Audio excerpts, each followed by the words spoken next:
கர்த்தருடைய பரிசுத்த நாமத்திற்கு ஸ்தோத்திரம். அடிமையை சாட்சியாக நிறுத்தின தேவாதி தேவனுக்கு நன்றி செலுத்துகிறேன். ஸ்தோத்திரம் அப்பா. எனது மூத்த மகனுக்கு இந்த உடலில் சரீரத்தில் பலகீனம் காணப்பட்டது. ஒரு வருடமாக மருத்துவரிடம் போகிற போதெல்லாம் வெரிகோஸ் இருக்கிறது, இந்த இது லிவரில் பிரச்சனை அப்படின்னு சொல்லிட்டு அவங்க காணிச்சிட்டே இருந்தான். அது எவ்வளவோ தடைகள் வந்தது. கழிஞ்ச தடவை அவன் ஆண்டவர் கப்பலிலே அவனுக்கு வேலை செய்கிறதுக்கு ஆசீர்வாதத்தை கொடுத்தார். அதற்கு நன்றி செலுத்துகிறேன். ஊழியக்கார் ஜபத்தினாலும் கப்பலுக்கு போக கழிந்த தடவை தேவன் உதவி செய்தார். இந்த தடவை வந்தபோது இன்னும் மெடிக்கலுக்கு போனால் பிரச்சனை வரும் அப்படின்னு சொல்லிட்டு இங்கேயும் டாக்டரை காணித்த பிறகு லிவரில் பிரச்சனை, நீங்கள் சாப்பாடெல்லாம் இது பண்ணணும் அப்படின்னு சொல்லிட்டு அவன் பண்ணிகிட்டு இருந்தான். அது பிறகு இனி நம்ம இப்படி இருந்தால் சரியில்லை அப்படின்னு சொல்லிட்டு கிம்ஸில் காணிப்போன்னு சொல்லிட்டு அப்போ அவன் என்னட்ட சொன்னான், அம்மா நீங்கள் வாங்க போகலாம் அப்படின்னு சொன்னான். ஒரு வாரத்துக்கு முன்னாடி அவங்க கூட நானும் போன பிறகு டாக்டர் இங்கே உள்ள டெஸ்ட் எல்லாம் காட்டின பிறகு இல்லை திருப்பி இங்கே எடுக்கணும்னு சொல்லி ப்ளட் டெஸ்ட்டு எல்லா டெஸ்ட்டுமே எடுத்துகிட்டு ஒரு வாரம் கழித்து வாங்கன்னு சொன்னாங்க. அதுக்கப்புறமா நான் பாஸ்டர்கிட்ட போய் ஜெபம் பண்ணுறோம்மா அப்படின்னு சொல்லிட்டு அவனும் மனைவியும் பாஸ்டர்கிட்ட போய் ஜெபம் பண்ணாங்க. பாஸ்டர் ஜெபிச்சுட்டு சொன்னாங்களாம், அவங்களுக்கு ஒன்றுமே இல்லை அப்படின்னு சொல்லி சொன்னாங்களாம். அதுக்கப்புறமா கழிஞ்ச வெள்ளிக்கிழமை மருத்துவமனைக்கு மீண்டும் அந்த டெஸ்ட்டு என்னான்னு பார்க்க போகிறதுக்கு இருந்தான்.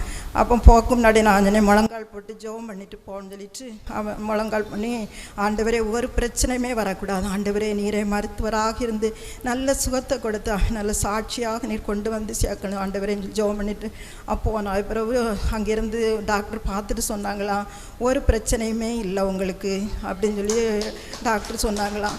இது அப்பா மீண்டும் அவன் கப்பலுக்கு போகிறதுக்கு தேவனுடைய தயவு கூட இருக்கும்படியாக செய்கிறேன். ஊழியக்காருடைய ஜெபம் திறப்பின் சேனையில் உள்ள விசுவாசி அவரும் ஜெபிக்கும்படி கேட்டு என சாட்சியம் முடிக்கிறேன். கர்த்தருக்கு ஸ்தோத்திரம். ദൈവത്തിന് സ്തോത്രം. പിന്നെ ഇപ്പോൾ സാക്ഷി പറയുന്ന നേരത്താണ് എനിക്ക് ഓർമ്മ വന്നത്. കൂട്ടാലുമൂട് എന്ന് പറയുന്ന അവിടെ കന്യാകുമാരി മാവട്ടത്തിൽ അവിടെ ഒരു ഹിന്ദു കുടുംബം, ഭയങ്കര ഹിന്ദു കുടുംബമാണ്. ആ കുടുംബത്തിൽ ഒരു ലേഡി ரொம்ப சீரியஸாகிட்டு നമ്മളെ കിംസ് ആശുപത്രിയിൽ ICUയിൽ വെച്ചിരിക്കുന്നു. അപ്പോൾ എൻ്റെ അനിയനെ എന്നെ വിളിച്ച് ഫോൺ ചെയ്ത് ഞങ്ങൾ ക്രിസ്ത്യാനി കുടുംബത്തിലാകാം, ക്രിസ്ത്യൻ ദൈവത്തെ യേശു ക്രിസ്തുവിനെ ഞങ്ങൾ സ്വീകരിക്കാമെന്ന് പറഞ്ഞ് അവർക്ക് വേണ്ടി പ്രാർത്ഥിക്കാൻ വേണ്ടി പറഞ്ഞു. ഞങ്ങൾ പോയി വേറെ ഞാൻ ഒരാളെ കൂട്ടിക്കൊണ്ട് പ്രാർത്ഥിച്ചു. കുറേ സുഖമുണ്ട്. ഇതിപ്പോൾ സാക്ഷി അവർ പറയുന്ന നേരത്താണ് എനിക്ക് ഓർമ്മ വന്നത്, നേരത്തെ അവിടെ പറഞ്ഞില്ല. അപ്പോൾ ആ ഓർമ്മ വന്നപ്പോൾ പറയാൻ പറഞ്ഞു. അവർ നിങ്ങൾ എല്ലാവരും കേട്ടിരിക്കുമ്പോൾ കൂട്ടാലുമൂട് എന്ന് പറയുന്ന കമ്പക്കെട്ടെല്ലാം ചെയ്ത് കൊടുക്കുന്ന ഇടമാണ്. അവിടെയുള്ള ഭയങ്കര ഹിന്ദുവാണ് അവർ എന്ന് പറഞ്ഞാൽ എല്ലാം കറുത്ത നൂല് കെട്ടിക്കൊണ്ട് നടക്കുന്നവർ തന്നെ. എന്നാലും അവർ പറഞ്ഞ് ഞങ്ങൾ ഇനി യേശപ്പായെ അറിയിക്കാം, അവരെ യേശപ്പായിൽ ചേരാമെന്ന് പറഞ്ഞ് ഞങ്ങളടുത്ത് പ്രാർത്ഥിക്കാൻ പറഞ്ഞു. ഞങ്ങൾ പ്രാർത്ഥിച്ചു കൊണ്ടിരിക്കുന്നു. അതിനെ സുഖം കിട്ടാൻ വേണ്ടി നിങ്ങൾ എല്ലാവരും ചേർന്ന് പ്രാർത്ഥിക്കണമെന്ന് പറഞ്ഞതിൻ്റെ സാക്ഷി. கர்த்தருடைய பரிசுத்த நாமம் மகிமைப்படுவதாக. மனமகிழ்ச்சியும் ஆசீர்வாதமுமான இந்த நாளுக்காய் நாம் ஆண்டவரை துதிக்கவும் நன்றி செலுத்தவும் கடமைப்பட்டிருக்கின்றோம். எனக்கு அன்பான தேவனுடைய பிள்ளைகளே, நம்முடைய தேவன் ஜெபத்தை கேட்கிறவராக இருக்கிறார். யார் ஜெபித்தாலும் அவர் ஜெபத்திற்கு ஆம் என்று ஆமேன் என்று பதிலை தருகிறவராக இருக்கின்றார். ஏனால் ஜெபத்திற்கு பதில் சில நேரங்களில் ஜெபித்த உடன் கிடைக்கும், இல்லை என்றால் சற்று காலதாமதமாகும். சில நேரங்களில் சில காலதாமதங்கள் ஏற்படுமே தவிர ஜெபத்திற்கு பதில் வராமல் இருப்பதே இல்லை. ஆமென், அல்லேலூயா. தேவனுக்கு பிரியமில்லாமல் தேவனுக்கு சித்தமில்லாத ஜெபம் நாம் ஜெபிக்கும் பொழுது மட்டும்தான் பதிலை நாம் எதிர்பார்க்க முடிவதில்லை. ஆமென், அல்லேலூயா. ஆகையினாலே நம்ம ஜெபம் கேட்கப்படவில்லை என்றால் நாம் அறிந்து கொள்ள வேண்டிய ஒரு காரியம், தேவன் விரும்புகிறபடி நான் ஜெபிக்கவில்லை, அல்லது தேவனுடைய சித்தத்தின்படி நான் ஜெபிக்கவில்லை, அல்லது தேவனுடைய பிரியத்தின்படி நான் ஜெபிக்கவில்லை.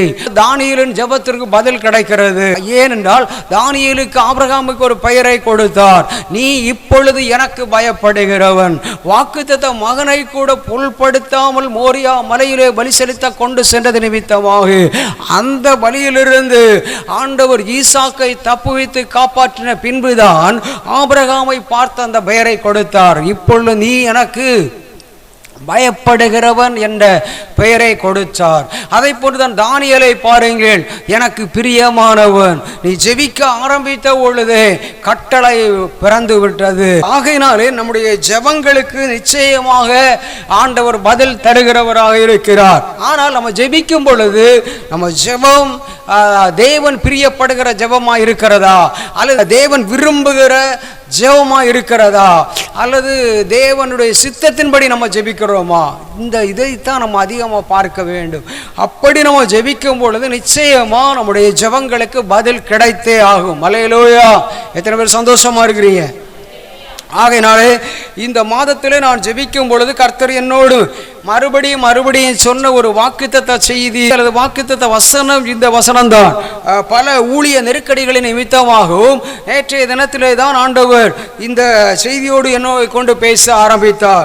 என கண்பான தேவனுடைய பிள்ளைகளே, அந்த 10வது வசனத்தை பாருங்கள். அதற்கு அவர், இதோ நான் ஒரு உடன்படிக்கை பண்ணுகிறேன். யாத்திரை 34ஆம் அதிகாரம் 1வது வசனத்தில் கர்த்தர் மோசேயை நோக்கி, முந்தின கற்பலைகளுக்கு ஒத்த 2 கற்பலைகளை இழைத்துக்கொள், நீ உடைத்து போட்ட முந்தின பலகைகளில் இருந்த வார்த்தைகளை அவைகளில் எழுதுவேன்.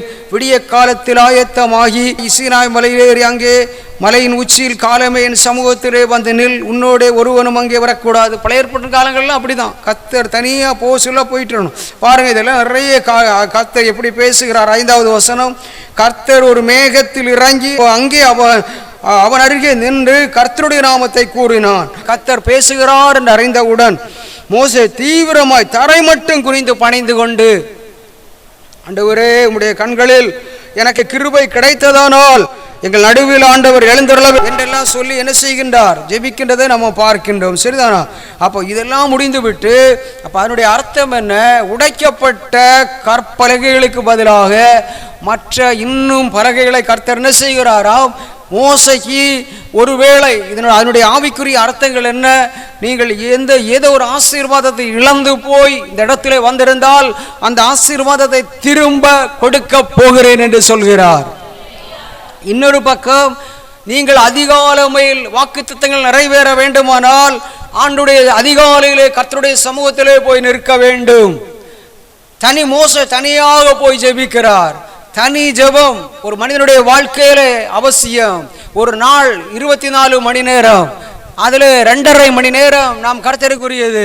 அதில் ஒருவேளை நீங்கள் காலையிலே 1 மணி நேரம் அல்லது மாலையிலே 1 மணி நேரம் குடும்பமாய் நீங்கள் ஜெபிக்கலாம். ஆனால் பின்பு வருகின்ற அந்த 1/2 மணி நேரத்தை நீங்கள் தனிமையாக ஜெபிப்பீர்களானால் அந்த ஜெபம் ஒரு பரிபூரணமான ஜெபமாய் மாறிவிடும். எத்தனை பேர் சந்தோஷமா இருக்கிறீங்க? ஒரு நாள் ஜெபத்திலேயே இப்படி இருக்கிறது. இப்போ இன்னைக்கு நம்ம இங்க ஜெபிக்கிறோம் பாருங்க, இது 1 மணி நேர ஜெபம் இல்லை, இது பல மணி நேர ஜெபம். இதுல நீங்க 4 அதை கணக்கிலே வைத்துக் கொள்ளலாம். கர்த்தர் நிச்சயமாய் நம்மை ஆசீர்வதிக்கிறவராக இருக்கிறார். பாருங்க, அப்புறமா ஆண்டவர் சொல்லுகிறார், இந்த ஜனங்கள் வணங்க கழுத்துள்ளவர்கள், நீரோ அந்த அக்கிரமத்தை எங்கள் பாவத்தை மன்னித்து எங்களை சுதந்திரமாக ஏற்றுக்கொள் என்றெல்லாம் மன்னிப்பு கேட்டு ஜெபிக்கிறத நம்ம பார்க்கிறோம். கடைசியில் கர்த்தர் என்ன செய்கிறார்? மோசேக்கு சொல்கின்ற வார்த்தை என்ன? அதற்கு அவர், இதோ நான் ஒரு உடன்படிக்கை பண்ணுகிறேன், பூமி எங்கும் எந்த ஜாதிகளிடத்திலும், அப்படி என்றால் இது எந்த மக்களிடத்திலும். பழைய பைபிளா இருக்கிறபடினால் அதில் ஜாதி என்று எழுதப்பட்டிருக்கிறது.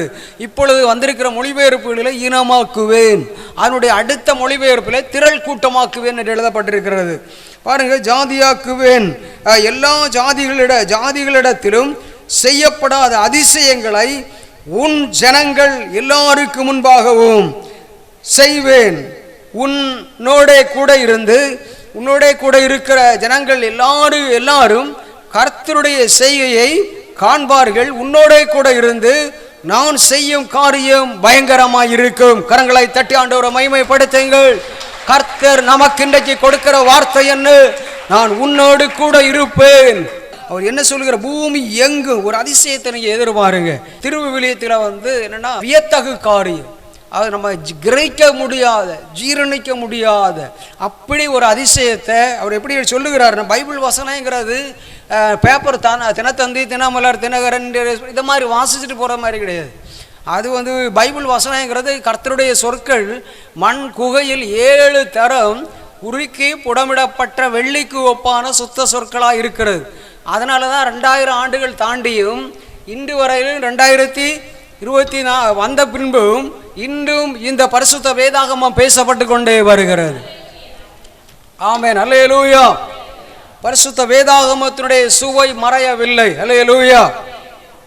தேனிலும் தேன் கூட்டிலிருந்து ஒழுகும் தெளித்தேனிலும் மதுரமுள்ள வார்த்தைகள்.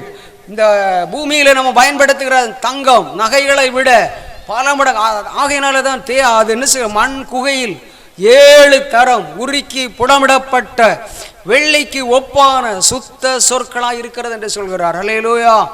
ஒவ்வொரு வார்த்தைகளும் மிக மிக முக்கியமானதாக இருக்கிறது. கற்பாறையிலே எழுதப்பட்ட எழுத்துக்களை போன்றது. அன்றைக்கு மோசைக்கு கொடுக்கப்பட்டதை அந்த கற்பலகைகளிலே கொடுக்கப்பட்ட அந்த 10 கற்பனைகள் இல்லை என்றால் இன்றைக்கு நாம் மனம்போ பழைய ஏற்பாட்டின் காலத்தில் இஸ்ரவேல் மக்கள் மனம்போல் வாழ்ந்திருப்பார்கள். ஆகையினாலே தான் ஆண்டவர் அந்த 10 கற்பனைகளை இஸ்ரவேல் மக்களுக்காக மோசையின் மூலமாய் கொடுக்கிறார். ஆகையினாலே தான் உடன்படிக்கை பட்டு ஏதோமுடைய வீட்டிலே கொண்டு போய் வைக்கிறார்கள். வைத்தவுடன் அந்த வீடு ஆசீர்வதிக்கப்பட்டது. காரணம் என்ன தெரியுமா? அந்த உடன்படிக்கை பெட்டிக்குள்ளே கற்பலகைகளும் மன்னா வைக்கப்பட்ட அந்த பொற்பாத்திரமும் ஆரோனுடைய தளிர்த்த கோலும் இருந்தது. இந்த 3ம் இருந்தது நிமித்தம்தான் அந்த பெட்டி போகிற இடமெல்லாம் ஆசீர்வாதமாய் மாறிவிட்டது. தேவையில்லாமல் அந்த பெட்டியை யார் தொட்டாலும் உயிரிழந்து கொண்டிருக்கிறார்கள், செத்து போகிறார்கள். உடன்படிக்கை பெட்டிக்கு அவ்வளவு விலை என்ன மரியாதை. காரணம் அந்த 3 மிக முக்கியமான 10 கற்பனைகள் அடங்கிய கற்பலைகள், இஸ்ரவேல் மக்களுக்காய் கொடுக்கப்பட்ட மன்னா வைக்கப்பட்ட பொற்பாத்திரம், ஆரோனுடைய தளிர்த்த கோல், இவைகள் எல்லாம் எங்கே? ஆகையினாலே தான் அந்த ஒரு கோல் உடன்படிக்கை பெட்டி சாட்சி பெட்டிக்கு முன்னாடி கொண்டு வைக்கும் பொழுது ஆரோனுடைய 12 கோல்களை கொண்டு, கோத்திரத்தை சார்ந்த கோல்களை கொண்டு வைத்தாலும் ஆரோனுடைய கோலை மட்டும்தான் ஆண்டவர் துளிர்க்க பண்ணினார். அது துளிர்த்து பூபூத்து வாதுமை பழங்களை கொடுத்தது, முறுமுறுப்பை மாற்றினார். இங்க பார்க்கிறோம், ஒரு அதிசயத்தை செய்ய போகிறேன். பூமி எங்கும் எந்த மக்களிடத்திலும் செய்யப்படாத அதிசயங்களை உன் ஜனங்கள் எல்லாருக்கு முன்பாகவும், திறப்பின் சேனை உபவாச ஜபத்திற்கு வந்திருக்கிற மக்களுக்கு முன்பாக, அதை போன்று இந்தியாவில் ரட்சிக்கப்பட்டிருக்கிற மக்களுக்கு முன்பாக நான் செய்வேன் என்று அவர் சொல்கிறார்.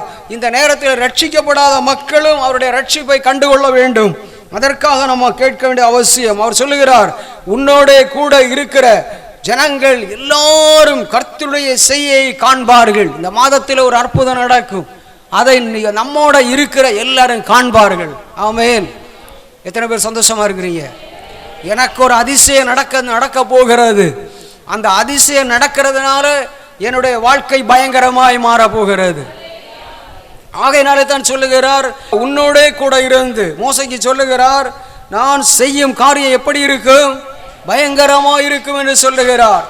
எகிப்திலிருந்து கானானுக்கு போனாலும் அங்கிருக்கிற எல்லா மக்களையும் முறியடிக்கிற அளவுக்கு நீ உடன் ஊழியர்களை ஏற்படுத்துவாய். 31 ராஜாக்கள் 7 ஜாதிகளை முறியடிக்கிற அளவுக்கு யோசுவாவை உருவாக்குவாய், ஆரோனை உருவாக்குவாய். ஊருன் கையை தாங்கி பிடிப்பான்.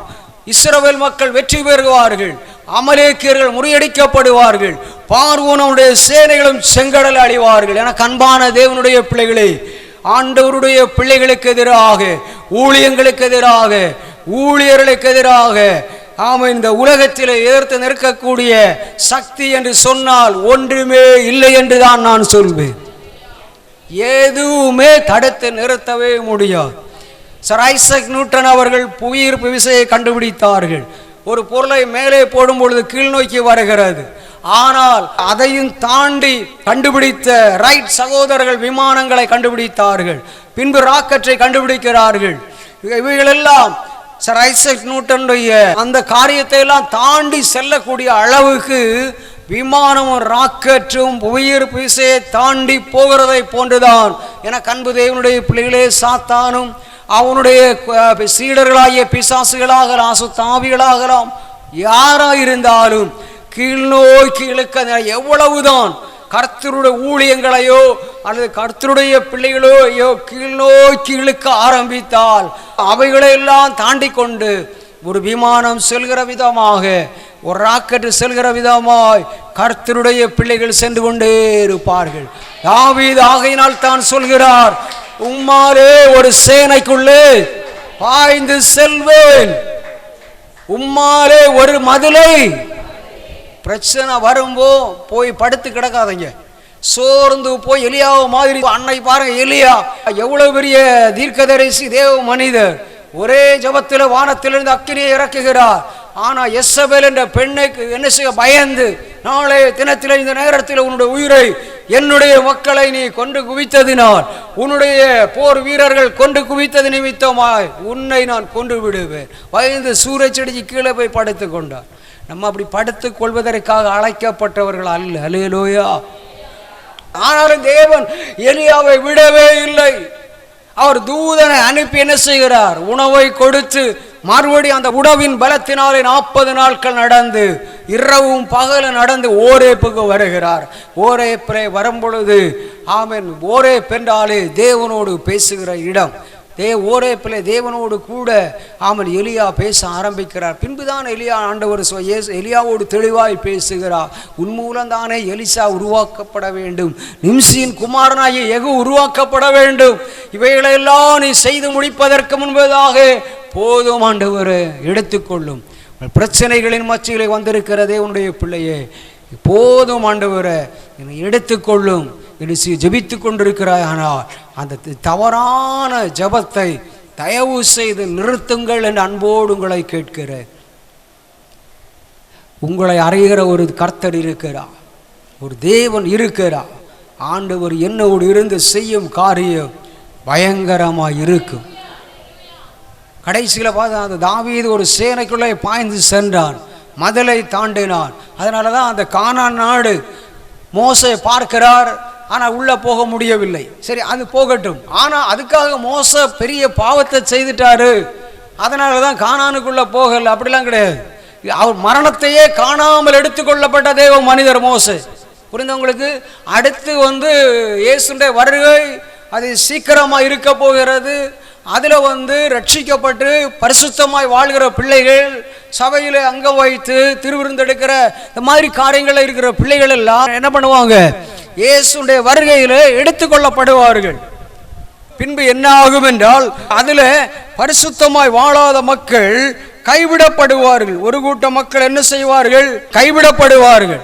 அடுத்தது எட்டர்னல் காஸ்பல், அதில் வந்தது தான் அது நித்திய சுவிசேஷம் அறிவிக்கப்படும். அதில் வர்றது தான் யாருன்னா மோசே. எப்படி வருவார்னா, ஆண்டவருடைய பிள்ளைகள் நம்முடைய சத்தம் கேட்டு முதலாவது மரித்த பரிசுத்தவான்கள் முதலாவது எழுந்திருந்து போவார்கள். புரிந்துதான் உங்களுக்கு?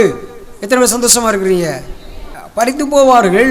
ரெண்டாவது, நம்ம ஒரு நொடி பொழுதிலே மறுரூபமாக்கப்பட்டு கர்த்தரோடு கூட என்ன செய்வோம்? சேர்த்து கொள்ளப்படுவோம். பின்பு இதில் கொஞ்சம் பேர் கைவிடப்பட்டுருவாங்க. ஆனால் அதை ஒரு ஆண்டவர் விரும்புகிற விதமாக வாழாமல் கைவிடப்பட்டுருவாங்க. இவங்க எல்லாம் யாருடைய ஆட்சியில் வந்துடுவாங்க? 7 ஆண்டு நடக்கக்கூடிய அந்தி கிறிஸ்துவனுடைய ஆட்சியில் வந்துடுவாங்க. அதில் 3.5 ஆண்டுகள் கொஞ்சம் அப்படி அதை உபத்திரவ காலம் மாதிரி இருக்கும். அதுக்கு அப்புறமா தான் மகா உபத்திரவ காலம், கடுமையான 666 முத்திரைதர். அடுத்து நீங்கள் ஆண்டவருடைய ராஜ்யத்துக்கு வரணும்னு விரும்புகிறீங்கன்னா 666 முத்திரை தரிக்கக்கூடாது. அதில் இரத்த சாட்சியாக மறிச்சாதான் உங்களுக்கு வழி, வேறு வழியே கிடையாது. இரத்த சாட்சியாக ஆனால் சில ஆட்கள் ஒருவேளை இரத்த சாட்சியாக மறிப்பாங்க, வைராக்கியம் மன்னிப்பாங்க. வேத பண்டிதர்கள் சொல்கிற காரியம்லாம் பயங்கரமாக அந்தி கிறிஸ்துடைய ஆட்சியினுடைய கடைசி கட்ட அந்த பிரச்சனை, அந்த ஆபத்தமாக பயங்கரங்கிற அந்த அது என்னென்னா, அந்த ஒரு வேத பண்டிதர் இப்படி எழுதியிருக்கிறார். ஒருவருடைய பெரிய இவ்வளோ நீளமான ஒரு பெரிய ஊசியை கொண்டு ஆண்டி கிறிஸ்துடைய சீடர்கள் முதல்ல அவங்க கீழே ஆள் இருப்பாங்க, கீழே சேனைகள் இருக்கும். அதில் ஒரு சிலர் என்ன பண்ணுவாங்கன்னா, இந்த மாதிரி நீங்கள் இயேசு இன்னும் மறுதளிக்க முடியாதுன்னா கண்ணை திறந்து வச்சுருங்க அப்படின்னு சொல்லி இப்படி இந்த வழியாக அந்த கண்ணு வழியாக அந்த பக்கம் அனுப்புவாங்களா, இந்த பக்கம் வரணும்.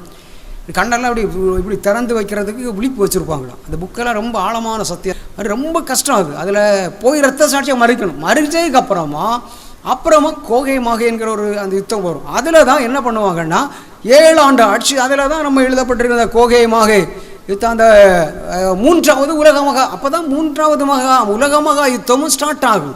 எப்போ நம்ம ரகசிய வருகையில் கர்த்தருடைய பிள்ளைகள் எடுத்துக்கொள்ளப்படுகிறார்களோ உடனே 3rd வேர்ல்டு வார் ஸ்டார்ட் ஆகிரும். அதில் தான் எசேக்கியேல் 38, 39 இந்த 2 அதிகாரங்களை நீங்கள் வாசிச்சிங்கன்னா உங்களுக்கு தெரியும். இப்போ இருக்கிற நிலைமைக்கு 3வது உலக மகா யுத்தம் நாளைக்கு ஆரம்பிக்குமான்னு கூட இருக்குது. ஏன்னா அப்படி தான் இஸ்ரேல் நாடுக்கும் இப்போ பக்கத்தில் இருந்தக்கூடிய அந்த காசா இன்னும் மற்ற அந்த அரபு நாடுகளுக்கும் பயங்கரமான யுத்தம் ஆரம்பித்திருக்கிறத நம்ம பார்க்கின்றோம். அப்போ இதே மாதிரி கிட்டத்தட்ட 21 உலகத்தை அழிக்கக்கூடிய அணு ஆயுதங்கள் ரெடியாக இருக்குது. கிட்டத்தட்ட 21 உலகம். இப்போ ஒரு உலகம் தான் இருக்குது. 20 அது கடல் மூன்றில் 4 பகுதிகளில் 3 பகுதி கடல், ஒரு பகுதி மட்டும்தான் கரை. அதில் இதை 21 முறை அழிக்கிறதுக்கான அணு ஆயுதம் ரெடியாக இருக்குது. இப்போ பாருங்கள், வடகொரியா இப்படி இரத்த சாட்சியை மறிக்கிறாங்கல்ல, இவங்களுக்காக என்ன பண்ணுவாங்கன்னா அதை 8 நாள் காஸ்பல் அப்படின்னு சொல்லுவாங்க, நித்திய சுவிசேஷம்.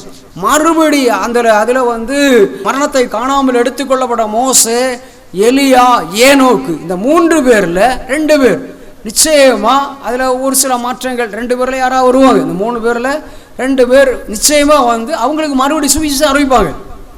சுவிசேஷம் அறிவிக்கப்பட்டு ஏற்றுக்கொண்ட பிற்பாடு தான் பரலோகத்துக்கு வர முடியும். இல்லைன்னா அவங்க சுவிசேஷத்தை அறிவித்து இரத்த சாட்சியாக மறிக்கிற ஒரு நபர் நிச்சயமாக பரலோகத்துக்கு வந்துடுவாங்க. இரத்த சாட்சியாக மறிக்கணுனாலே, ஏன்னா அந்த ஆந்தி கிறிஸ்துடைய ஒன்றும் விற்க முடியாது, வாங்க முடியாது, பசி, இருள், பயங்கரமான காரியங்கள் அதெல்லாம் நடக்கும். அப்புறம் தான் நித்திய சுவிசேஷம். அது முடிஞ்சதுக்கு அப்புறமா தான் தேவனுடைய பிள்ளைகள் எங்கே இருப்பாங்க? பரதேசில் இருப்பாங்க. பரலோகத்துக்கு போயிட மாட்டாங்க, அங்கேன்னு வருவாங்க. அப்புறமா 1000 வருடம், இந்த உலகத்தில் 70 வருடம், பலத்தின் மிகுதியினால் 80 வருடம், அதுக்கு மேலே வருத்தமும் சஞ்சலம், அவ்வளோதான். 1000 வருட அரசாட்சியில் நம்ம வாழ்வோம். அதில் கூட சொல்கிறாங்க, கொஞ்சம் பேர் ஆண்டோடைய ராஜ்யத்தை விட்டு தூரம் போகிறதற்கு வழி உண்டாகும் என்று கூட சொல்கிறாங்க.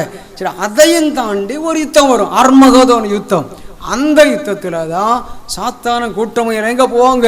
அதுக்கு முன்னாடி ஜட்ஜ்மெண்ட் வரும், நியாய தீர்ப்பு. 5 விதமான புத்தகங்கள் திறக்கப்பட்டு 5 விதமான கிரீடங்கள் கொடுக்கப்பட்டு கர்த்தருடைய பிள்ளைகள் பரலோகத்தில், பரதேசு வேற, பரலோகம் வேற, பரலோகத்தில் நித்திய காலமாக வாழ்வார்கள். ரட்சிக்கப்படாதவர்கள், மனம் திரும்பாதவர்கள், ஞானஸ்நானத்தை பெற்றுக்கொள்ளாதவங்க, சபையில் அங்கமாக வாழாத மக்கள் என்ன செய்வாங்க? நித்திய காலமாய் வாழக்கூடிய அக்னியும் கந்தகத்தையும் நிறைந்த நரகத்துக்கு போயிடுவாங்க. இதுதான் என்னுடைய முடிவு. இப்போ நம்ம என்ன சொல்ல வாரேன்னா, நம்ம கைவிடப்பட்டு போகவே கூடாது. நான் வந்திருக்கிற நீங்க யாராக இருந்தாலும் உங்களுக்கும் எனக்கும் ஒரு பயங்கரத்தை செய்ய போகிறார். அந்த பயங்கரம் என்ன அப்படின்னா, பரலோகத்தில் ஒரு இடம் நமக்கு ஆண்டவர் தர போகிறார். எத்தனை பேர் அதை விசுவாசிக்கிறீங்க? தயவு செய்து ஆகையினாலே அவருடைய ரகசியவர்களை நீங்கள் எடுத்துக்கொள்ளப்படுகிற அளவுக்கு பரிசுத்தமாய் வாழ உங்களை ஒப்பு கொடுத்து விடுங்கள். 2, நம்ம கைவிடப்பட்டு விடக்கூடாது. கைவிடப்பட்டால் ஒருவேளை இந்த மோசே மறுபடியும் நமக்கு சுவிசேஷம் சொல்ல முடியும். பார்த்தீங்கன்னா அதனால தான் யோசுவாவை ரெடி பண்ணுறாரு. யோசுவா கானானுக்குள்ள இஸ்ரவேல் மக்களை அழைத்து கொண்டு போய் 31 ராஜாக்கள், 7 ஜாதிகள் எல்லாம் முறியடித்து கானானை 80% பிடிச்சிட்டாங்க. அப்புறமா கானான் என்பது இன்றைய இஸ்ரவேல் நாடு.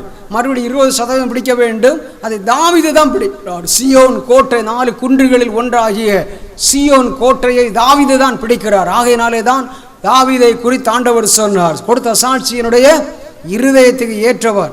உலக வரைபடத்தில் இஸ்ரவேல் நாடு இடம்பெறுவதற்கு யோசுவா, மோசையும் காரணமாக இருந்தார். அவர் உள்ளே போகலனாலும் பார்த்துட்டார். மோசே உடன் ஊழியக்காரன் யாரோன், அப்புறம் பார்த்தீங்கன்னா யோசுவா, காலேப், இன்னும் பார்த்தீங்கன்னா ஏன்னா 12 பேர் அனுப்பும்போது இவங்க 2 பேர் தான் நல்ல செய்தி கொண்டு வராங்க, சரிதானா? அப்புறமா பார்த்தீங்கன்னா 31 ராஜாக்கள், 7 ஜாதிகளை முறியடித்து 80% பிடிச்சிட்டாங்க. மீதி இருந்த 20% தாவீதால் பிடிக்கப்பட்டு உலக வரைபடத்தில் இஸ்ரவேல் நாடு இடம் பெற்று விட்டது. கரங்களை தட்டி ஆண்டவர் மகிமைப்படுத்த போகிறோம். அப்போ இது போல பாருங்க, மோசே எப்படினாலும் சாதிச்சிருவார் 40. அதனால தான் ஆண்டவர் பிறக்கும் பொழுதே பார்வோன் பயங்கரமான ஒரு தடையை கொண்டு வந்திருக்கிறார். ஆண் பிள்ளைகளை எல்லாம் பிறக்கும் போதே கொன்றுவிட வேண்டும் என்று அந்த மருத்துவச்சிகளிடத்தில் சொல்லி வைத்திருந்தார். பார்வோன் கட்டளை கொடுத்திருந்தார், எபிரேய பிள்ளைகள் அல்லது எந்த ஆண் பிள்ளைகளை கொலை செய்து விட வேண்டும், உயிரோடு வைக்கக்கூடாது. அப்போ சொல்றாங்க, பெண் மருத்துவர்களிடத்தில் கேட்கும் பொழுது, இந்த மருத்துவ சொல்ல கேட்கும்போது அவர் சொல்கிறாங்க, எகிப்திய நம்முடைய நாட்டினுடைய பெண்களை போன்ற அல்ல எபிரேய பெண்கள் பயங்கர பலமுள்ளவர்கள். அவர்கள் நாங்கள் பக்கத்தில் போகிறதுக்கு முன்னாடி குழந்தைகளை பெற்றெடுக்கிறாங்க, நாங்கள் என்ன பண்ண முடியும்? அப்படிதான் மோசை பிறந்துட்டாரு. சரி தூக்கி நைலதியில் போட்டாச்சுது. அங்கே ஒரு நாணல் பட்டியில் பாதுகாக்கப்படுகிறார். மோசையின் சகோதரி மிரியாம் வருகிறார், பார்க்கிறார். கடைசியில் என்ன ஆகுறதுன்னா, அங்கிருந்து ராஜாவுடைய அரண்மனையில் 40 ஆண்டுகள், பின்பு 40 ஆண்டுகள் ஆடுகளை மேய்க்கிறார். பின்பு 40 ஆண்டுகள் இஸ்ரவேல் மக்களை வழி நடத்துகிறார். அல்லேலூயா, ஆமென், அல்லேலூயா. எத்தனை சந்தோஷமா இருக்கு. அதே மாதிரி தான் சாரும் ஆண்டவர் ஒரு குறிப்பிட்ட காலத்திற்கு பின்பு தான் நம்ம சரிவர பயன்படுத்த ஆரம்பிப்பார். அந்த மக்களை பார்த்து ஆண்டவர் சொல்லுகிற காரியம், நான் உன்னோடு கூட இருந்து செய்யும் காரியம் எப்படி இருக்கும்? பயங்கரமாக இருக்கும். அப்போ பயங்கரமான காரியத்தை அவர் மோசே செய்கிறத நம்ம பார்க்கிறோம். முதலாவது அதிசயம் என்னவென்றால், முதலாவது அற்புதத்தை அவர் எங்கே செய்கிறார் என்றால், யாத்திரையாகமம் 2வது அதிகாரம் அதனுடைய 23 25 வரை உள்ள வசனம். நம்ம ஏற்கனவே ஜெபத்திற்காக அந்த வசனத்தை வாசித்தோம். முதலாவதாக, சில காலம் சென்ற பின் எகிப்தின் ராஜா மரித்தான். இஸ்ரவேல் புத்திரர் அடிமைத்தனத்தினால் தவித்து முறையிட்டு கொண்டிருந்தார்கள்.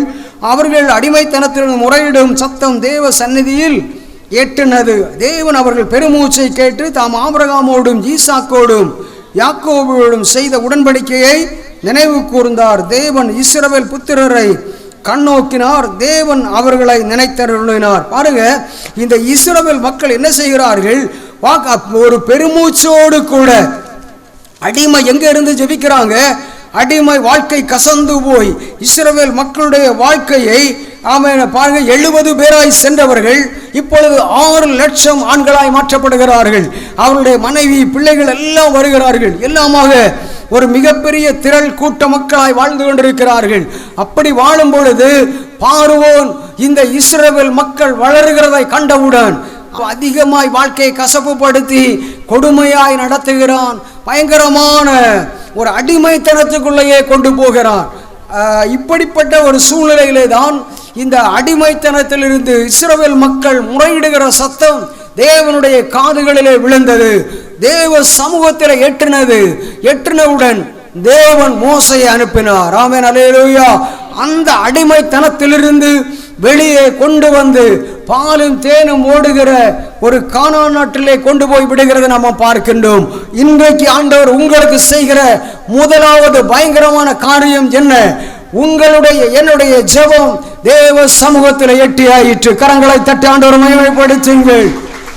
எனக்கு அன்பான தேவனுடைய பிள்ளைகளே, நீங்களும் நானும் என்ன அடிமைத்தனத்தோடு இந்த இடத்திலே காணப்பட்டு கொண்டிருந்தாலும், ஒருவேளை கடன் பிரச்சனை என்கிற அடிமைத்தனமாய் இருக்கலாம், வியாதிகள் என்கிற அடிமைத்தனமாய் இருக்கலாம், ஒருவேளை ஜெபிக்க முடியவில்லை என்கிற ஒரு அடிமைத்தனம். ஜெபிக்காமல் இருப்பதே பாவம் என்று வேதவசனம் சொல்கிறது.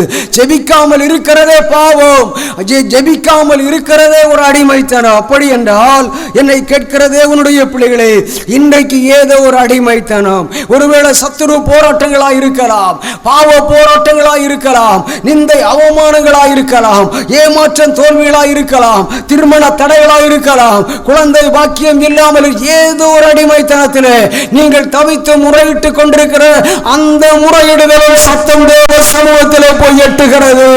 ஓ ஹalleluya, thank you, நன்றி அப்பா, நன்றி ஆவியானவரே, ஹalleluya. கேட்கப்படுகிற ஜெபமாக நம்முடைய இந்தியாப்பா கேட்கப்படுகிற ஜெபமாய் மாறப்போகிறது.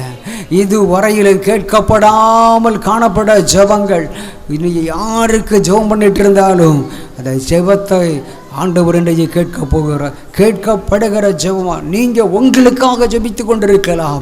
உங்கள் ஜெபங்கள் கேட்கப்படுகிறது. ஒருவேளை நீங்கள் மற்றவர்களுக்காக ஜெபிக்கலாம். ஒருவேளை நீங்கள் இங்கே ஒருவேளை உங்களுடைய குடும்ப தலைவர் இடத்துல வந்திருக்கலாம், மனைவி வந்திருக்க மாட்டாங்க, சூழ்நிலை நிமித்தமாக பிள்ளைகள் வந்திருக்க மாட்டாங்க. அவங்களுக்காக ஜெபிக்கிற ஜெபம் அது கேட்கப்படுகிற ஜெபமாக மாறுகிறது கர்த்தர் சொல்கிறார். ஹல்லேலூயா. அன்பு தேவனுடைய பிள்ளைகளே பாருங்க, உபாகமம் 26:1 எகிப்தியர் எங்களை ஒடுக்கி எங்களை சிறுமைப்படுத்தி எங்கள் மேல் கடினமான வேலையை சுமத்தின பொழுது எங்கள் பிதாக்களின் தேவனாகிய கர்த்தரை நோக்கி கூப்பிட்டோம். கர்த்தர் எங்கள் சத்தத்தை கேட்டு எங்கள் சிறுமையையும் எங்கள் வருத்தத்தையும் எங்கள் ஒடுக்கத்தையும் பார்த்து எங்களை பலத்த கையினாலும் ஓங்கிய உயர்த்தினாலும் மகா பயங்கரங்களினாலும் அடையாளங்களினாலும் அற்புதங்களினாலும் எகிப்திலிருந்து புறப்பட பண்ணி. ஹல்லேலூயா. அல்லேலூயா. ஒரு அடிமைத்தனத்திலிருந்து புறப்பட பண்ணுகிறார். திருமண தடை மாறியாக போகிறது. இப்பொழுதும் இதோ கர்த்தாவே தேவரீர் எனக்கு கொடுத்த பாருங்க, அது கீழே அதற்கு முன்பதாய் 9வது வசனம், எங்களை இவ்விடத்திற்கு அழைத்து வந்து பாலும் தேனும் ஓடுகிற தேசமாகிய இந்த தேசத்தை எங்களுக்கு கொடுத்தார். அல்லேலூயா. நல்ல கரங்களை தட்டுங்க போகலாம். கர்த்தர் நிச்சயமா நம்ம ஜெபித்து கொண்டிருக்கிற கிராமத்தை நமக்கு தரப்போகிறார். அப்படின்னா என்ன? கிராமத்தை தரப்போகிறார் என்றால் என்ன அர்த்தம்? கிராமத்து மக்களை தரப்போகிறார், பட்டணத்து மக்களை தரப்போகிறார், மாநிலத்து மக்களை தரப்போகிறார், நாட்டு மக்களை தரப்போகிறார். இதைத்தான் நம்ம கேட்டுக்கொண்டிருக்கிறோம். ஆமென். பாலும் தேனும் ஓடுகிற அந்த கானான் நாடு இன்றைய இஸ்ரவேல் நாட்டை இஸ்ரவேல் மக்களுக்கு கொடுத்ததை போன்று நம்ம ஜெபித்து கொண்டிருக்கிற ஜெபங்களுக்கு பதில் தருகிற ஜெபமாய், பதில் வருகிற ஜெபமாய் மாற போகிறபடியினால் கரங்களை தட்டி ஆண்டவரை மகிமைப்படுத்தலாமா? எகிப்தின் அடிமைத்தனம் முடிந்து கானான் நாடு கிடைத்ததை போன்று ஆண்டவர் நம்மை மாற்ற விரும்புகிறார். என கண்பான தேவனுடைய பிள்ளைகளே, அதை போன்று பாலும் தேனும் ஓடு அனுபவம் உள்ள அந்த நாடு எப்படி இருக்கிறது என்று பார்த்துவிட்டு வரும்போது திராட்சை குலைகளை வெட்டி கொண்டு வருகிறார்கள். எஸ்கோல் பள்ளத்தாக்கிலே வரும் பொழுது அங்கே இருந்து வெட்டி கொண்டு வந்த ஒரு திராட்சை குலையானது அது ஒரு மனிதனால் சுமக்க முடியாத காரணத்தினால் 2 மனிதர்கள் மூலமாக வேத பண்டிதர்கள் அநேகமாக எழுதுகிறார்கள். சுமந்து, ஐயோ இவ்வளவு பெரிய தேசமா, இவ்வளவு செழிப்பா, இப்படி ஒரு நாடா? இன்றைக்கு இஸ்ரவேல் நாட்டை நினைத்து மற்ற நாடுகள் பயந்து நடுங்கிக் கொண்டுதான் இருக்கிறது. காரணம், அவ்வளவு இராணுவ தடவாளங்கள், ரகசியங்கள் எல்லாம், இராணுவ உற்பத்தி, விவசாயம், இன்னும் நவீனமான காரியங்கள் அங்குதான் இருக்கிறது. அங்கிருந்துதான் வெளியே கொண்டு வருகிறார்கள். என கண்பு தேவனுடைய பிள்ளைகளே, ஒரு கானான் நாடு அப்படி இருக்குமானால் இதை விட மேலாக அந்த பரம கானானாகிய பரலோகத்திற்கு நீங்களும் நானும் வந்தடைந்தே ஆக வேண்டும். யாமர் இந்த உலகத்திற்காக மட்டும் நீங்களும் நானும் வாழாமல் இந்த உலகத்தில் நம்முடைய வீட்டை ஆண்டவர் கானான் நாட்டை போன்ற ஆசீர்வாதமாய் மாற்றி தர போகிறார். அதோடு நின்று விடாமல் அந்த பரலோக கானானுக்கு நீங்களும் நானும் கட்டாயம் சென்றாக வேண்டும். அதற்காக நம்மை ஒரு விசை கூட ஆண்டவருடைய சமூகத்தில் ஆண்டவர் ஒரு பலி பொருளாய் ஒப்புக் கொடுங்கள். ஆண்டவர், என்னிடத்தில் என்ன ஒரு குறைகள் இருந்தாலும் தவறுகள் இருந்தாலும் தயவு செய்தனை மன்னித்தருளும் என்று சொல்லி ஆண்டவருடைய சமூகத்தில் ஒப்புக் கொடுத்து ஜெபித்து, ஆண்டவரே ஆமென், இந்த உலக பிரகாரமான என்ன ஆசீர்வாதங்களை நாம் பெற்றுக்கொண்டாலும் பரலோக ஆசீர்வாதத்தை நாம் பெற்றுக்கொள்ளாமல் சென்று விடவே கூடாது. ஆமென். அல்லேலூயா. ஆகையினாலே என கண்பான தேவனுடைய பிள்ளைகளே, கர்த்தர் ஆசீர்வாதமே ஐஸ்வர்யத்தை தரும், அதோடு அவர் வேதனையை கூட்டுவதில்லை. இரண்டாவதாக ஆண்டவர் சொல்கிற ஒரு காரியத்தை நம்ம பார்க்கலாமா? இன்னொரு காரியம் என்ன தெரியுமா? இந்த மாதம் என்றாலே நமக்கு ஆகஸ்ட் மாதம். ஆகஸ்ட் என்றாலே என்ன அர்த்தம்? ஒரு விடுதலையின் மாதம். இந்திய நாடு சுதந்திரம் பெற்ற ஒரு நாடு, ஒரு சுதந்திரம் கிடைத்த ஒரு நாளை நம்ம நினைவு கூறுகின்ற ஒரு நாளாக காணப்படுகிறது. நம்ம எத்தனை பேர் அறிந்திருக்கிறோம்? அல்லேலூயா. ஆமென். அல்லேலூயா. ஆகையினாலே இந்த நம்முடைய இந்த மாத ஆண்டவர் ஒரே எண்ணம், ஆண்டவரே எங்களுடைய நாட்டு மக்கள் எல்லாம் மீட்கப்பட வேண்டும், ரட்சிக்கப்பட வேண்டும். நீங்கள் அப்படி ஜெபம் பண்ணீங்கன்னா உங்களுக்கு ஒரு அற்புதம் நடக்கும். என்னன்னா, யோபு பாருங்க, எல்லாமே இழந்து போயிருந்தார். ஆனால் அவனுடைய நண்பர்களுக்காக அவர் ஜெபித்த பொழுது அவருடைய சிறையிருப்பை கர்த்தர் மாற்றினார். நம்முடைய சிறையிருப்பை மாற்றுவதற்கு கர்த்தர் ஆயத்தமாக இருக்கிறார். ஆமென். அல்லேலூயா. அன்றைக்கு நைல் நதியிலே அழிந்து போக வேண்டிய மோசே அரண்மனையில் வாழ வைத்தவர் பாருங்க. ஏன்னா நன்றாக நீங்கள் புரிந்து கொள்ளுங்கள், யார் பயன்படுவார்களோ, எந்த ஊழியம் பயன்பட போகிறதோ அந்த ஊழியங்களுக்கு எதிராக சத்துருவானவன் பயங்கரமான திட்டங்களை உண்டு பண்ணுவான். ஆபத்துகளை எப்படியாகிலும் ஏற்படுத்திவிட நினைப்பான். ஆனால் கர்த்தர் செய்ய நினைத்தது ஒன்று தடைபடுவதே இல்லை. ஒருவேளை கெட்ட பெயரை அனுப்பிடுவான், இல்லைன்னா பணப்பிரச்சனை அனுப்பிடுவான், ஏதோ ஒன்று அனுப்புவான். ஆனால் எல்லாம் மோசையை பாருங்க, நைல் நதியில் கொண்டு போட்டா மோசையின் வாழ்க்கை முடிஞ்சிட்டுன்னு பார்வோனுக்கு எண்ணம். ஆனால் பார்வோனை விட மிகப்பெரிய பார்வோன் நம்முடைய தேவன். அல்லேலூயா. நம்முடைய தேவன் சிந்தனையிலே பெரியவரும் செயல வல்லவரும். பார்வோனை அவனுடைய சேனைகளையும் செங்கடலை அழிக்க வைத்த தேவன். இரண்டாவது பயங்கரம் பாருங்க, ஆண்டவர் என்ன செய்கிறார் என்றால், நீங்கள் யாத்திராகமத்தில் வாசிக்கும் பொழுது இரண்டாவதாக ஆண்டவர் என்ன செய்கிறார் என்றால், ஒரு எதிரிகள் முழுவதும் அழிந்து போகின்ற அதற்கு பின்பு இஸ்ரவேல் மக்களுக்கு எதிராக பார்வோன் 10 விதமான வாதைகளை அனுப்புகிறதை நாம் பார்க்க முடியும். அதில் ஆமென் ஆண்டவரின் ஆரோன் மூலமாக ஆமென் அந்த வாதைகளை எல்லாம் மேற்கொள்ளுகிறது நம்ம பார்க்க முடிகிறது. என்னாகும் 16வது அதிகாரம் 49வது வசனம் 50வது வசனம், என்னாகும் 25வது அதிகாரம் 8வது வசனம் 9வது வசனம் எல்லாம் வாசித்து பாருங்கள். வாதை நிறுத்தப்பட்டது. ஹல்லேலூயா. நமக்கு எதிரான வாதைகள் ஆமென் சத்துருவனுடைய போராட்டங்கள் எல்லாம் நிறுத்தப்பட போகிறதற்காக கரங்களை தட்டி ஆண்டவரை மகிமைப்படுத்துங்கள். அடுத்ததாக மூன்றாவது யாத்திரையாகமம் 14வது அதிகாரத்தில் ஆமென் இஸ்ரவேல் மக்கள் எகிப்திலிருந்து எவ்வளவோ மகிழ்ச்சியோடு வாக்குத்தத்த நாட்டை நோக்கி வந்து கொண்டிருக்கிறார்கள். ஆனால் நடக்கிற காரியம் என்ன பாருங்கள். ஒரு காரியம் மிகப்பெரிய தடையாகிய செங்கடல் என்று கொண்டிருக்கிறது. அப்போ பயங்கரமான பிரச்சனை. ஜனங்கள் எல்லாரும் மோசையை நோக்கி பயங்கரமாக முறுமுறுத்து கொண்டிருக்கிற நேரத்தில் கர்த்தர் மோசையோடு சொல்லுகிறார். யாத்திரையாகமம் 14வது அதிகாரம் 13, 14 அந்த வசனங்களில், அப்பொழுது மோசே ஜனங்களை நோக்கி, பயப்படாதிருங்கள், நீங்கள் நின்று கொண்டு இன்றைக்கு காண்கின்ற உங்களுக்கு செய்யும் ரட்சிப்பை பாருங்கள். இன்றைக்கு நீங்கள் காண்கின்ற எய்தியரை இனி என்றைக்கும் காண மாட்டீர்கள். கர்த்தர் உங்களுக்காக யுத்தம் பண்ணுவார், நீங்கள் சும்மா இருப்பீர்கள். நல்ல கைதட்டு காண்ட பாருங்க. ஆமென். ஹல்லேலூயா. ஆண்டவர் இந்த நாளில் நம்மை பார்த்து சொல்லுகிறார், என் மகனே, என் மகளே, இதுவரையில் நீ யுத்தம் பண்ணினேப்பா, இனி நீ சும்மா இருக்க போற. நீ சும்மா உட்கார்ந்துருந்தாலே போதும், ஸ்தோத்திரம் பண்ணிட்டு இருந்தாலே போதும், துதி செலுத்திட்டு இருந்தாலே போதும், ஒரு வாழ்க்கையில் அற்புதம் நடக்கும் என்று கர்த்தர் சொல்கிறார். உடனடியாக கர்த்தர் என்ன செய்கிறார் என்றால், அவருடைய நாசியின் சுவாசத்தினாலே, அடுத்த அதிகாரம் பாருங்க 8வது வசனம் 15வது, உமது நாசியின் சுவாசத்தினால் ஜலம் குவிந்து நின்றது, வெள்ளம் குவியராய் நிமிர்ந்து நின்றது, ஆழமான ஜலம் நடுக்கடலில் உறைந்து போயிற்று. அப்போ கீழே ரோடு போட்டுறது பனிக்கட்டி கட்டியாக நின்றுட்டு, 2 பக்கத்திலும் நம்ம பாருங்க, ஒரு நாசியின் சுவாசத்தினால தேவன் எவ்வளோ வல்லமை உள்ள தேவன் பாருங்க. இப்போ அவருடைய சுவாசிச்சாலே செங்கடல் 2ஆ பிரிஞ்சிரும். அவ்வளவு வல்லமையுள்ள தேவனை நம்ம ஆராதித்து கடைசியில் பின்னோடந்து வந்த பார்வோனும் அவனுடைய சேனைகளும் எதிரிகள் எல்லாம் செங்கடலில் அழிந்து போனார்கள். ஆனால் நாம அப்படிதான் ஜெபம் பண்ணி அழிச்சிருப்போம். ஆனால் பட்டயத்தால் வெட்டி வீழ்த்தி இருப்போம். ஆகையினால தான் நம்ம அப்படி வாழக்கூடாது என்பதற்காக தான் பிதாவாகிய தேவன் சொந்த மகனாகிய இயேசுவை இந்த உலகத்திற்காக அனுப்பினார். அனுப்பினதுனால தான் நம்ம பட்டயத்தை கீழே போட்டோம், எதிரிகளை நேசிக்கிறோம், அவர்களும் ரட்சிக்கப்பட வேண்டும், பரலோகத்திற்கு வர வேண்டும் என்று ஜெபித்து கொண்டிருக்கிறோம்.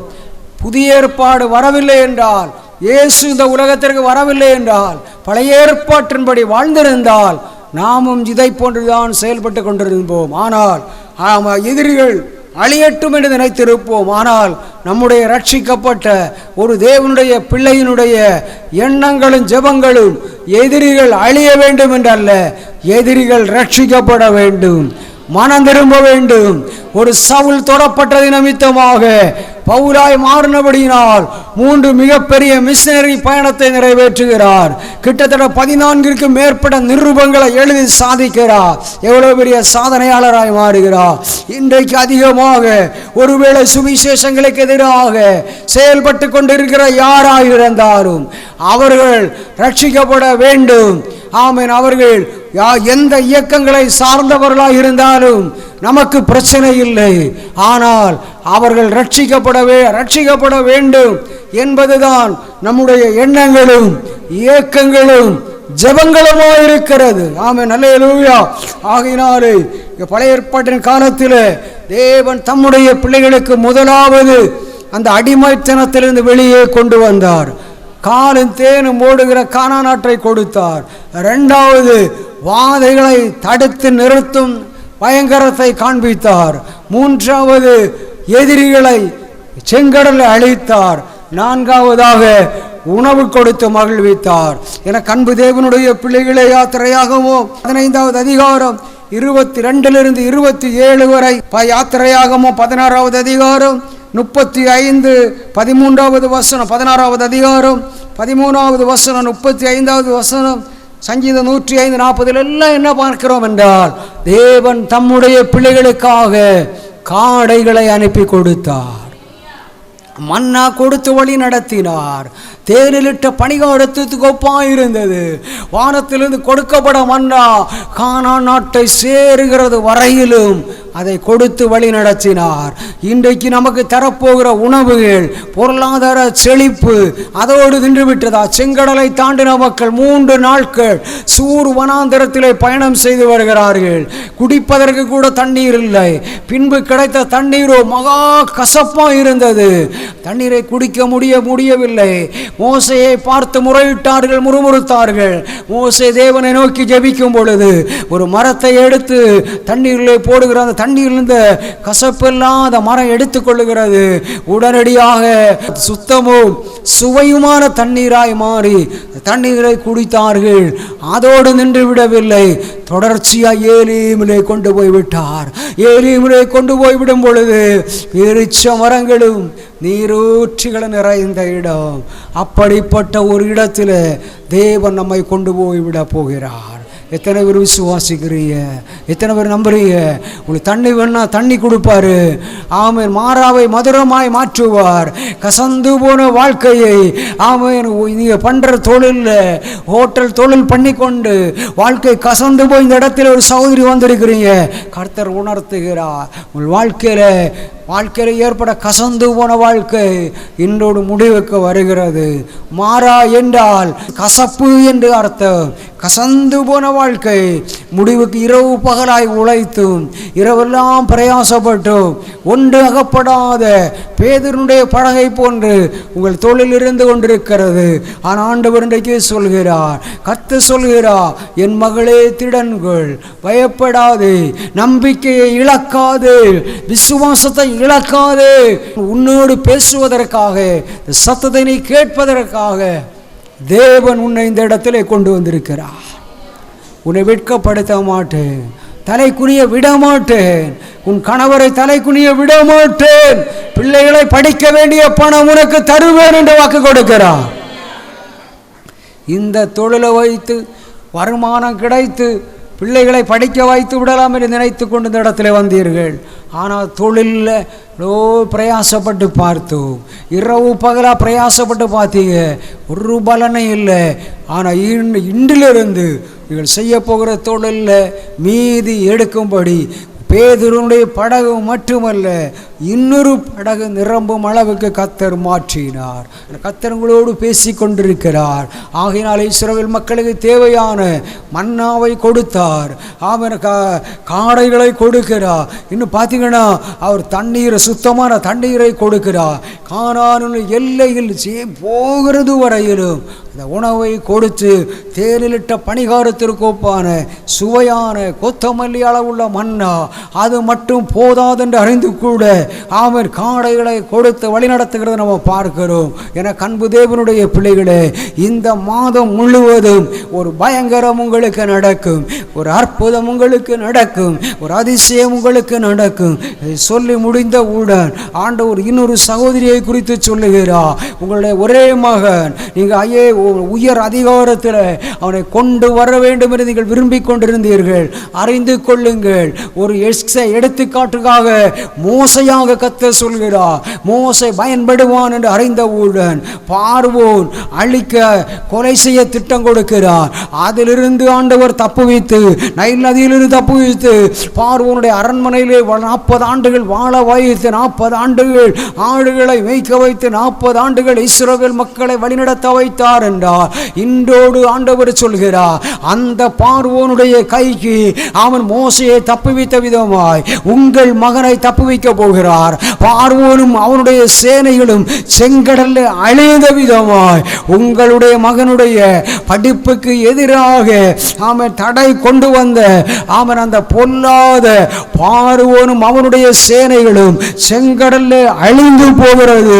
இதோ செங்கடலில் இஸ்ரவேல் மக்களுக்காய் வழி திறந்து ஆமென் எதிரிகள் மறுபடியும் அந்த தண்ணீர் மறுபடியும் வந்து மூடி பார்வோனும் அவனுடைய சேனைகளும் அழிந்த விதமாய் உங்கள் மகனுக்கு எதிராக மோசைக்கு எதிராக செயல்பட்டு கொண்டிருந்த பார்வோனும் அவனுடைய சேனைகளும் செங்கடலில் அழிந்த விதமாய் இந்த ஜெப நேரத்தில் உங்கள் மகனுக்கு எதிராக செயல்பட்ட அவன் சத்துருவின் போராட்டங்கள், இந்த ஜெப நேரத்தோடு சாத்தானுடைய போராட்டங்கள் அவருடைய சிந்தனைகளை சிதறடிக்க விடாதபடி, படிப்பில் கவனம் செலுத்த விடாதபடி, மூளை நரம்புகளை பாதிக்க பண்ணி அது நிமித்தமாய் அவன் செய்ய வேண்டிய கடமைகளை செய்ய விடாதபடி, படிப்பிலே ஒரு உற்சாகம் இல்லாமல், படிக்க மனம் இல்லாமல், அகாடமிக்கு போக மனம் இல்லாமல் வீட்டிலேயே மனம் சோர்ந்து இருக்கிறாரு. அவருடைய வாழ்க்கையில் இன்றைக்கு விடுதலை வரப்போகிறேன்னு கர்த்தர் சொல்கிறார். தேங்க்யூ, நன்றி. இன்றைக்கும் கூட உங்கள் வாழ்க்கையை கர்த்தர் சொல்லுகிறார். ஒரு குயவனுடைய கையிலே களிமண்ணை போன்று உங்கள் வாழ்க்கையை நீங்கள் ஆண்டவருக்காய் கொடுத்திருக்கிறீர்கள். ஆண்டவர், எனக்கு ஒரே மகன், நான் நல்லா படித்திருக்கிறேன், என் கணவரும் படித்திருக்கிறாங்க, நான் ஒரு அரசு வேலை பார்க்குறேன், என் கணவரும் வேலை பார்க்குறாங்க, கர்த்தர்களுக்கு பணத்தை கொடுத்திருக்கிறாரு, ஆனால் ஒரே மகன், அவனிடத்தில் நாங்கள் எதிர்பார்த்ததை எங்களால் பார்க்க முடியவில்லையே. என் மகளே, உன் விசுவாசம் சோதிக்கப்பட வேண்டியது இருக்கிறது. ஆபிரகாமை அந்த மகனை கூட சோதிப்பதற்காய் மோரியா மலையிலே கொண்டு சென்றார் அல்லவா. மோசையை நைல் நதியில் அழிக்க திட்டமிட்ட பார்வோனுக்கு முன்பாக தேவன் அற்புதகரமாய் நடத்தினார் அல்லவா. இந்த நாளிலே இன்று ஒரு விடுதலை நாள் என்று சொல்லுகிறார். இன்று எகிப்திலிருந்து வெளியே வரக்கூடிய நாள் என்று சொல்லுகிறார். ஆமென். ஆகையினாலே இன்னும் கடைசியாக ஒரு இயேசு கூட இந்த உலகத்திலே வந்த பின்பு பாருங்கள், வாழ்ந்திருந்த நாட்களில் பாருங்க, ஒரு கூட்டம் திரளான மக்கள் ரட்சிக்கப்படுகிறார்கள்.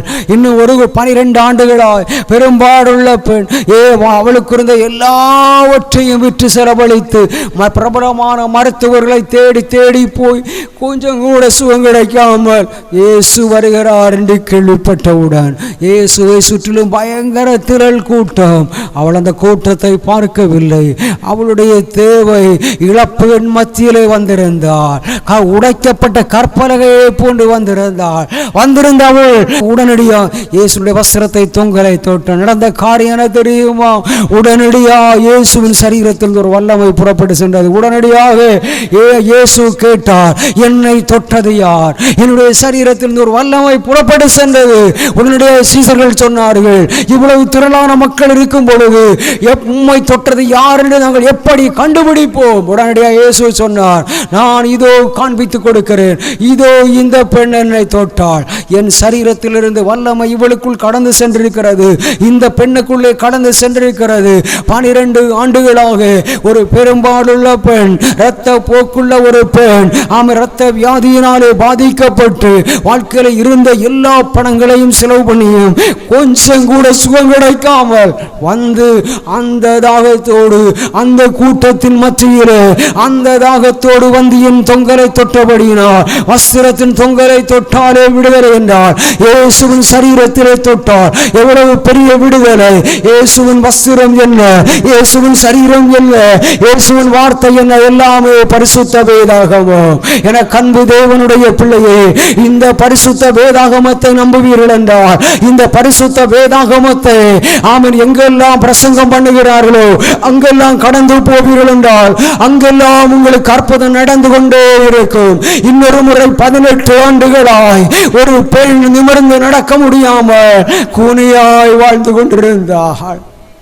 வேத பண்டிதர்கள் சொல்லுகிறார்கள், 18 ஆண்டுகள் நிமிர்ந்து நடக்க முடியவில்லை. தேவாலயத்துக்குள்ளேயே இருக்கிறாள். ஆனால் அவளை 2 விதமான காரியம் அவளை பாதித்திருந்தது. ஒன்று என்ன தெரியுமா? அவளுக்கு இருந்த வியாதி.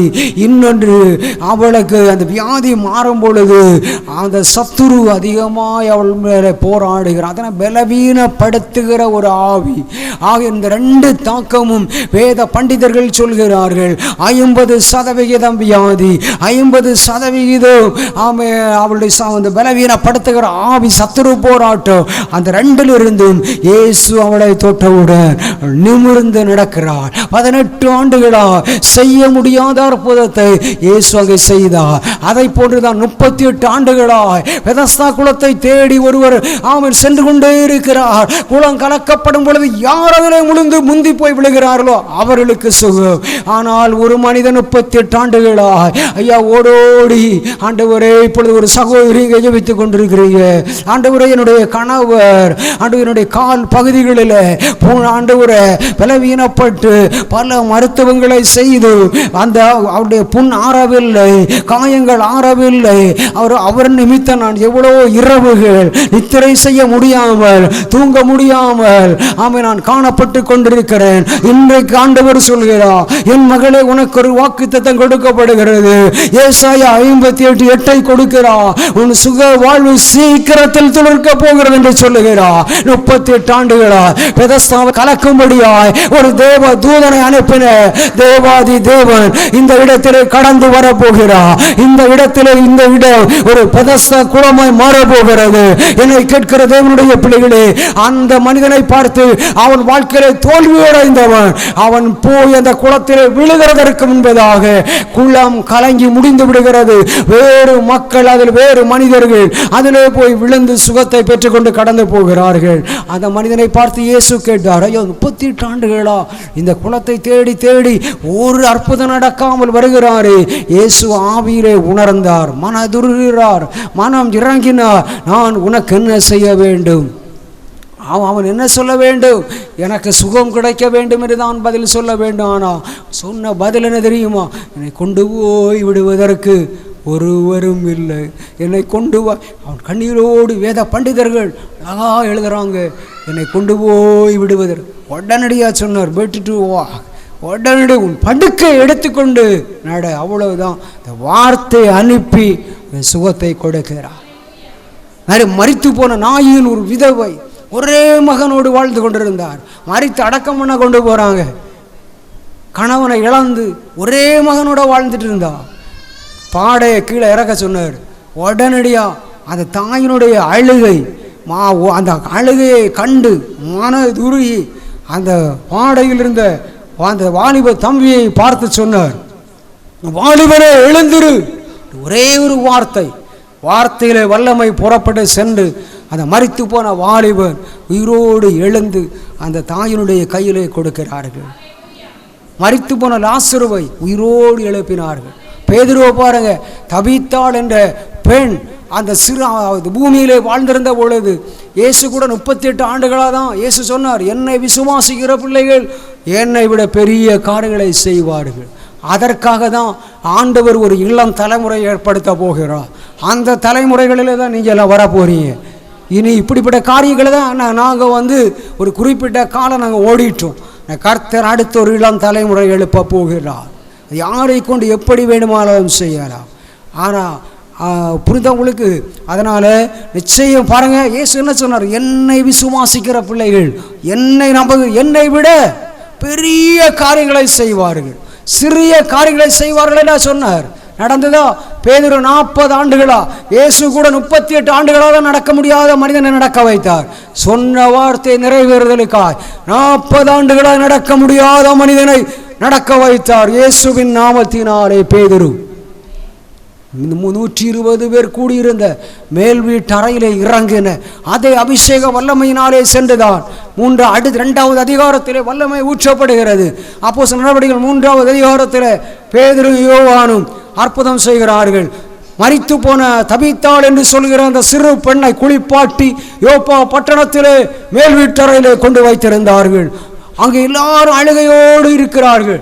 எல்லாரையும் வெளியே வர சொல்லி அங்கே போய் பேதுரு முழங்கால் படியிட்டு அந்த தபீத்தாள், காரணம் அந்த பிள்ளை பூமியிலே வாழ்ந்திருந்த நாட்களிலே அநேக தான தர்மம் செய்து கொண்டு வந்த தபீத்தாள் என்று சொல்கிற சிறப்பன் பாருங்கள், அந்த பிள்ளைக்கு கூட ஆமை நாங்கள் உயிரை கொடுத்து உயிரோடு வெளியே கொண்டு வருகிறார். இந்த காலம் கடைசி காலம். அந்த அப்போஸ்தலருடைய காலத்தில் நடந்த அற்புத அடையாளங்களை செய்வதற்காக நம்முடைய பிள்ளைகளை கர்த்தர் மாற்றப் போகிறார், நம்மை மாற்றப் போகிறார். நிச்சயமாக ஒன்றில் வருகை இருக்க போகிறது. இல்லை என்றால் ஒரு மிகப்பெரிய எழுப்புதல் வெடித்து சிதறப் போகிறது. திரள் கூட்ட மக்கள் ரட்சிக்கப்பட போகிறார்கள். அன்றைக்கு சபையில் பெரிய கட்டிடங்களை எல்லாம் போட்டு கொண்டிருக்க மாட்டார்கள். ஆங்காங்கே காம்பை நாட்டி விரிவுபடுத்தப்பட்டு கொண்டே இருக்கும். மக்கள் திரளாக ரட்சிக்கப்பட்டு வந்து கொண்டே இருப்பார்கள். எங்கு பார்த்தாலும் அற்புதம் நடந்து கொண்டே இருக்கும். தென்கொரியா நாட்டில் ஏற்பட்ட எழுப்புதலில் 14 லட்சம் மக்கள் கூடி ஜெபிக்கிறார்கள். தென்கொரியா நாட்டில் 14 லட்சம். அதை தாண்டி நைஜீரியா நாட்டில் இன்றைக்கு எல்லா சபைகளும் சபை சாவன வேறுபாடின்றி நைஜீரியாவில் எல்லா சபைகளும் எல்லா ஜெபக்குழுக்களும் இணைந்து ஜெபிக்கிறதன் மூலமாக கடந்த ஆண்டு 17 லட்சமாய் இருந்தது, இந்த ஆண்டு 17.5 லட்சமாய் மாறிவிட்டது. அந்த எழுப்புதலைத்தான் இந்தியாவுக்கு வரப்போகிறது என்று சொல்லிக் கொண்டிருக்கிறார்கள். என கண்பு தேவனுடைய பிள்ளைகளே, சமீபத்தில் வெளிநாட்டிலே ஒரு ஊழியர் ஜெபித்துக் கொண்டிருந்த பொழுது தரிசனத்தை கண்டு சொல்லிக் கொண்டிருக்கிறார். அதே சீக்கிரமாய் தென்கோடியிலிருந்து, இந்தியாவினுடைய தென்கோடியிலிருந்து, தென் மாவட்டங்களிலிருந்து ஒரு எழுப்புதல் உண்டாக போகிறது. யாரும் அதை தடுத்து நிறுத்தவே முடியாது. அவர்கள் ஜெபித்து கொண்டே இருப்பார்கள். வேலைக்கு போகிறவர்கள் வேலைக்கு போவார்கள், வேலைக்கு சென்று விட்டு வருவார்கள். எழுப்புதல் காலத்திலே ஜெபிப்பதற்கு ஆங்காங்கே மக்கள் அழுது ஜெபித்து கொண்டே இருப்பார்கள்.